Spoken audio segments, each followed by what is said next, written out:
ঋণের বোঝায় যারা জর্জরিত, বিষ্ণু ইসলাম চমৎকার একটা দোয়া শিখিয়েছেন। আমাদের অনেকে ঋণের বোঝায় জর্জরিত, আছে না নাই? এদিকে কেউ আছেন? থাকলে হাত তোলার দরকার নেই, থাকলে এই দোয়াটা পড়বেন।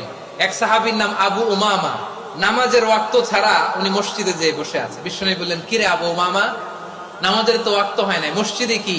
সাহাবী বলে, হুমুমুন লাজিমাতনি ওয়া দুয়ুন, নবী গো, ঋণের বোঝায় এমন টেনশনে আছি, ঘরে থাকতে পারলাম না, মসজিদে চলে আসছে। বিষ্ণু বলেন, আমি কি তোমার এমন একটা দোয়া শিখাবো যেটা বললে আল্লাহ তাআলা তোমার ঋণের বোঝা হালকা করে দিবে?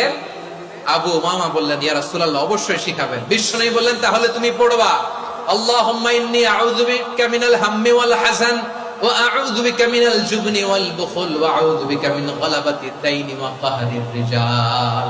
ও আল্লাহ, তোমার কাছ থেকে দুশ্চিন্তা থেকে পানাহ চাই, কৃপণতা, ভীরুতা, অলসতা, কার্পণ্যতা, এই সব কিছু থেকে, মানুষের কঠোরতা